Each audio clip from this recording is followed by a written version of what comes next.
యేసుక్రీస్తు ఇచ్చిన ఒక హెచ్చరిక ఉంది. చాలామంది క్రైస్తవులకు ఆ హెచ్చరిక తెలుసు, కాని ఎవరి హృదయాలకు అది పట్టడం లేదు. ఆ హెచ్చరిక భూకంపాల గురించి కాదు, రాబోయే యుద్ధాల గురించి కాదు. ఆ హెచ్చరిక దేశాల రాజకీయాల గురించి కాదు, దారుణంగా పడిపోతున్న ఆర్థిక వ్యవస్థల గురించి కాదు, ఇజ్రాయేలు గురించి అంతకంటే కాదు. వీటన్నింటినీ చూసి మనం ఖచ్చితంగా మేల్కోవాలి. కాని యేసయ్య ఇచ్చిన అత్యంత తీవ్రమైన హెచ్చరిక న్యూస్ ఛానల్స్కు మించినది. అది మన అంతరంగానికి సంబంధించినది. అది మన హృదయమునకు సంబంధించినది. లూకాసు వార్త 21:34-36లో యేసయ్య ఏమన్నారో తెలుసా? మీ హృదయములు ఒకవేళ తిండి వలనను, మత్తు వలనను, ఐహిక విచారముల వలనను మందముగా ఉన్నందున ఆ దినము అకస్మాత్తుగా మీ మీదికి ఉరివచ్చినట్లు రాకుండా మీ విషయమై మీరు జాగ్రత్తపడుడి. ఈ మాటలు సాధారణమైనవి కావు. వీటినేదో పైపైన చదివేసి వదిలేయకూడదు. యేసయ్య ఏమంటున్నారు? మీ విషయమై మీరు జాగ్రత్తపడుడి అంటే ప్రపంచంలో ఏం జరుగుతుందో మాత్రమే కాదు, నీ లోపల ఏం జరుగుతుందో చూసుకో. దేశాలలో ఏం జరుగుతుందో కాదు, నీ హృదయంలో ఏం జరుగుతుందో చూసుకో.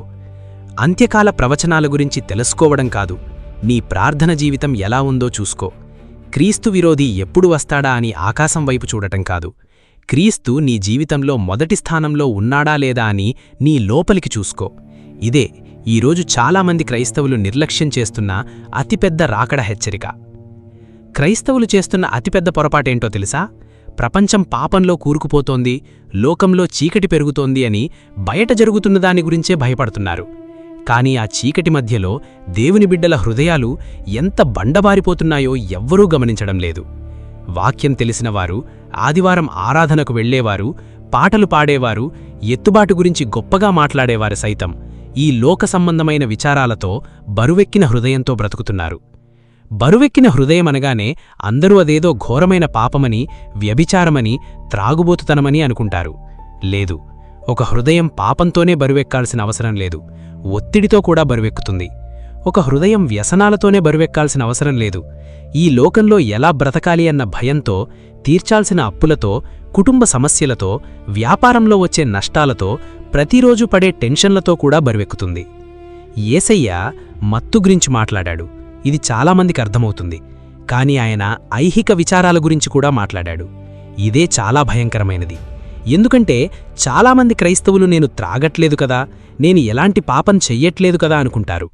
కాని వారు ఈ లోకపు భయాల కింద, పనుల కింద, ప్లానింగ్ కింద మెల్లమెల్లగా అణచివేయబడుతున్నారు. మెల్లమెల్లగా ఏమవుతుందో తెలుసా?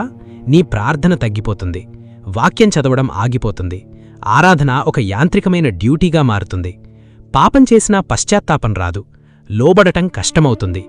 యేసయ్య రాకడా అనేది కేవలం బైబిల్లో ఒక సిద్ధాంతంగా మిగిలిపోతుందే తప్ప దానికి తగ్గట్టుగా నీ జీవితముండదు. ఈ పరిస్థితిలో ఉన్నప్పుడే అకస్మాత్తుగా ఆ దినము ఉరివలే వస్తుందని యేసయ్య చెప్పారు. ఒక ఉరిపడే ముందు జంతువుకు వార్నింగ్ ఇవ్వదు.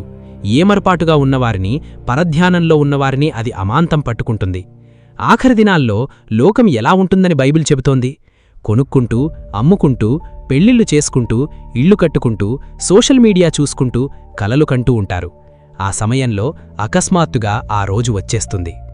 లోకం సిద్ధంగా లేదు, అది మనకి తెలుసు. కాని సంఘం సిద్ధంగా ఉందా? ప్రభువు రమ్మని పిలిచినప్పుడు ఈ లోక భారాన్ని వదిలేసి మేఘాల మీదకు ఎగిరిపోయేంత తేలికగా మన హృదయాలున్నాయా? ఆధునిక క్రైస్తవ సంఘంలో ఉన్న అతిపెద్ద విషాదమేంటో తెలుసా? మనం పరలోకం గురించి పాటలు పాడతాం, కాని ఈ భూమే మన శాశ్వతమైన ఇల్లు అన్నట్లుగా బ్రతుకుతాం. యేసయ్య త్వరగా వస్తాడు అంటాం, కాని మనకింకో 100 ఏళ్ల ఆయుష్యున్నట్లుగా బ్రతుకుతాం.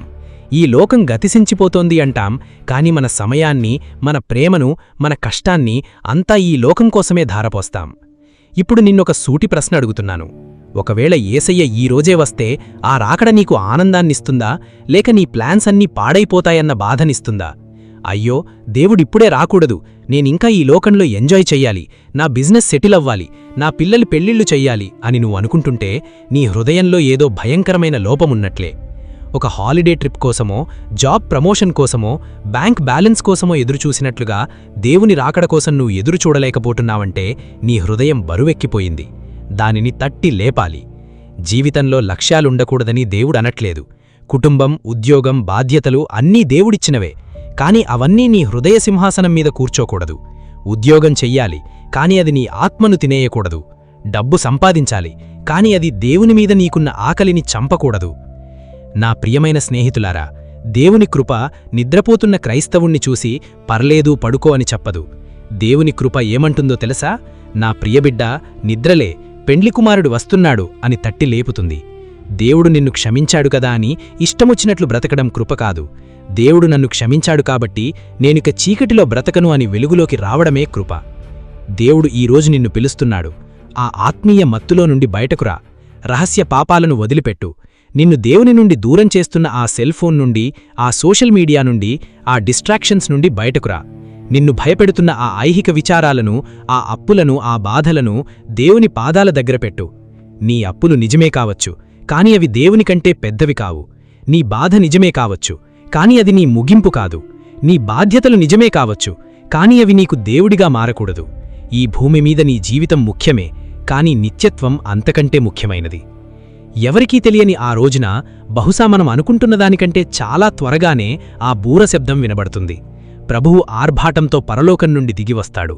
క్రీస్తునందు మృతులైనవారు ముందుగా లేస్తారు. అప్పుడు సజీవులమై ఉన్న మనం ప్రభువుని ఎదుర్కోవడానికి మేఘాల మీదకు కొనిపోబడతాం. ఆ దినం ఎంత అద్భుతంగా ఉంటుంది కదా! ఇక అక్కడ పాపముండదు, కన్నీరుండదు, శోధనముండదు, హృదయ భారముండదు. ఈ చీకటి లోకాన్ని చూసి ఏడ్చే పనుండదు, రోగాలతో పోరాడే పనుండదు. దేవుని సింహాసనం ముందు భయంతో కాదు, కృపతో కడగబడి, రక్తంచేత శుద్ధి చేయబడి, క్రీస్తు నీతిని ధరించుకుని రాజులవలే నిలబడతాం. కాని ఆ రోజు వచ్చేవరకు యేసయ్య ఆజ్ఞ ఒక్కటే: మెలకువగా ఉండు, ప్రార్థన చెయ్యి, జాగ్రత్తపడు. ఈ లోకం నిన్ను తన ఆకర్షణలతో బంధించకుండా చూసుకో. నీ ఆత్మను పోషించుకోకుండా కేవలం ప్రవచనాలు వింటూ ఎంటర్టైన్ అవ్వద్దు. ఎత్తుబాటు గురించి ఉపన్యాసాలిస్తూ లోకానికి బానిసగా మిగిలికోవద్దు. ఈరోజు దేవుని ఆత్మ నీతో మెల్లగా మాట్లాడుతోంది. నిద్రలే, నిద్రలే బిడ్డా అని పిలుస్తోంది. ప్రభువా, నా హృదయం బరువెక్కిపోయింది నాయనా, నా మైండ్ డిస్ట్రాక్ట్ అయిపోయింది. నా మొదటి ప్రేమను నేను వదిలేశాను, నన్ను క్షమించు, నేను మళ్లీ నీ దగ్గరకు వస్తున్నాను అని నువ్వు ప్రార్థన చేస్తే ఆయన నిన్ను హక్కున చేర్చుకుంటాడు. ఆయన నీ హృదయ భారాన్ని తీసేసి నీలో మళ్లీ ప్రార్థన మంటను రగిలిస్తాడు. లోకం రాజకీయాలు చూస్తోంది, కాని దేవుని వధువు పెండ్లికుమారుని రాకడ కోసం చూడాలి. నువ్వా రాకడ కోసం ఎదురుచూస్తున్నావా? నాతో పాటు కన్నీటితో ఈ ప్రార్థన చెయ్యి. యేసయ్యా, నా హృదయం ఈ లోక విచారాలతో, భయాలతో, పాపాలతో బరువెక్కిపోయింది మాట నిజమేనాయనా. నా ఆత్మీయ నిద్రబట్టి నన్ను క్షమించు. నా హృదయాన్ని నీ రక్తంతో శుద్ధి చెయ్యి. అకస్మాత్తుగా ఆ దినం వచ్చినప్పుడు నేను ఉరిలో చిక్కుకోకుండా మేఘాల మీదకు ఎగురిపోయే తేలికైన పవిత్రమైన హృదయాన్ని నాకు దయచెయ్యి. ఈ క్షణం నుండి నీ రాకడ కొరకు నన్ను సిద్ధపరచు. ఏమెన్. నా ప్రియమైన స్నేహితులారా, ఈ ప్రార్థన మీరు మనస్ఫూర్తిగా చేసి ఉంటే, రాకడ కొరకు మీ హృదయాన్ని సిద్ధం చేసుకోవాలని నిర్ణయించుకుంటే, కమెంట్స్లో నేను మెలకువగా ఉంటాను ప్రభువా అని టైప్ చేయండి. ఆ దేవుడు మీ హృదయ భారాన్ని తీసేసి తన రాకడకై మిమ్మల్ని సిద్ధపరచునుగాక. God bless you. Strength in grace. It's all about Jesus.